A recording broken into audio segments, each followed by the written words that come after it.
So just kind of think about this dilemma between uh, free will and determinism, and I think and part of the confusion is that we have the experience of both. We experience making choices, but we also experience being compelled by forces beyond our will, and we also have the experience of causing things to happen, being the determinant factor. Um,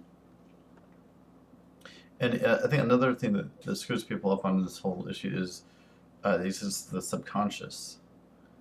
You know, um, most of the actions that we do in every moment, uh, we do subconsciously.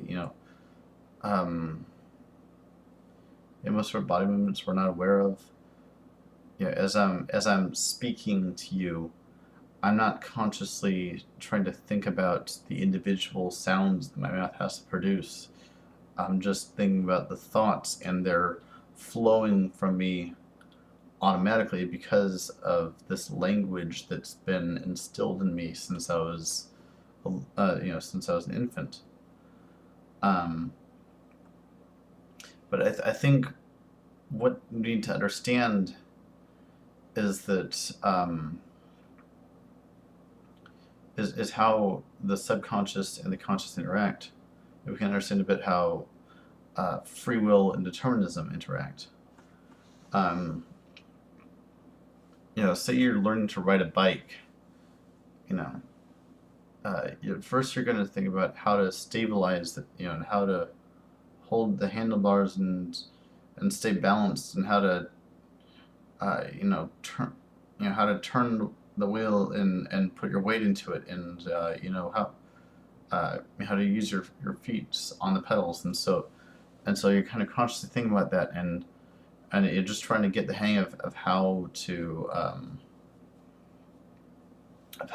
maintain control of this contraption. But then after a while, you get good at it, and suddenly you're not thinking about what your body is doing about it, and instead you're like looking at where you're going, and I think, okay, I'm gonna go there, and you just pedal, and it's like you don't have to think about pedaling or speeding up and slowing down, what your body's doing with it. It's the same thing with driving. At first you got to worry about, okay, I got to hold the wheel, get the clutch right. Like, oh, okay, I got to put pressure on the brakes here. Check my mirrors and everything. It's all this like checklist of things to do.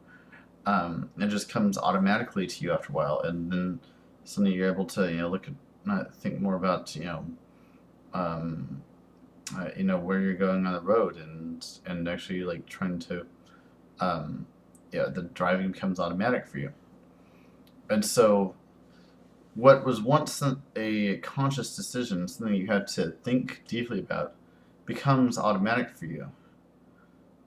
So it seems like free will gives way to determinism, but things that were once conscious decisions become deterministic in order to serve a sort of higher level of agency. Once you've got the mechanics of something down, then you're able to apply that to something greater.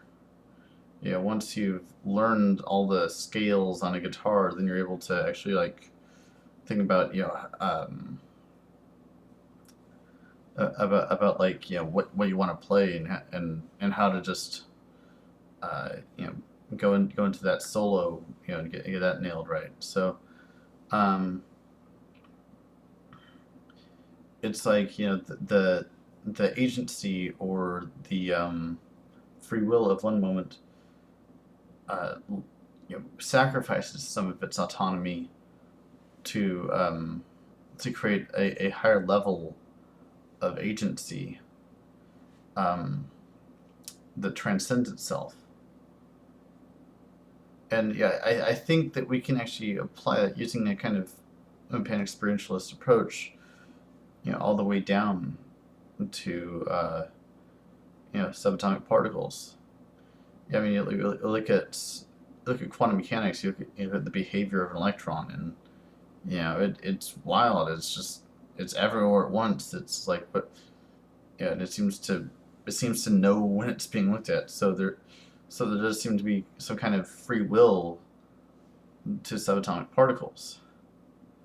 So, um, but then the particles can combine together to create atoms. Those atoms are then able to do things that the electrons weren't able to do in terms of forming these bonds with other atoms to create molecules. And other molecules have these chemical properties that the atoms didn't have before, and they can um, make all kinds of combinations, including the combination of a biological cell. And those cells can divide and create, and exchange and divide their DNA and even mutate and evolve, and and then at some point in evolution, those cells kind of groups together to create these complex organisms, which were then able to differentiate these different cells, create stem cells that actually were able to specialize in different functions, and then this created complex organisms, and so on and so on. And so at each level, there's an agent goes into communion with other agents to become something greater than itself, and the thing greater than itself, and its sort of agency, its autonomy, is transferred to that higher level of emergence. So, and so we see that in our own behavior in terms of the things that were once autonomous become the deterministic tools of a higher level of autonomy. So, I guess I'll leave it at that for now. Peace.